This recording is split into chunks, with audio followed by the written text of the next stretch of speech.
bir hissəmiz 20 dəqiqə, bir periodumuz 10 dəqiqə, növbəti ikinci periodumuz 10 dəqiqə. Yəni bir hissəyə 2 period düşür. Birinci period 10 dəqiqə, ikinci period 10 dəqiqə.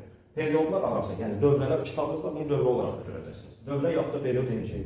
Dövrələr arası fasilə 2 dəqiqədir. Dövrələr arası fasilə 2 dəqiqə. Hissələr arası fasilə isə 15 dəqiqədir.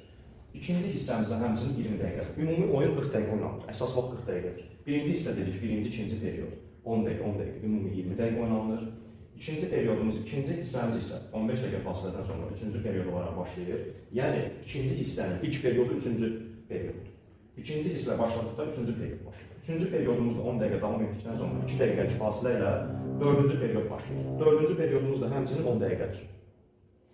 Dördüncü periodumuz 10 dəqiqə, əlavə vaxt artırılarsa, diqqətinizə çatdırın ki, basketbol idman oyununda bərabərlik deyə bir anlayış yoxdur. Mütləq ki, komanda, hər hansısa bir komanda qalib elan olunmalıdır. Yəni oyunun sonunda digər idman oyunlarında bərabərliklər olur da, məsəl üçün futbolda komandalar bərabərə qalır. Basketbolda isə belə bir anlayış yoxdur. Əgər iki hissənin tamamında, yəni 4 periodun oynandığı bitdikdə, 40 dəqiqənin sonunda komandalar, deyək ki, A komandası və B komandası bərabərdirsə, hər ikisi də deyək ki, 15-15 hesabdadırsa, mütləq 2 dəqiqə fasilə verilir, əlavə period, yəni overtime.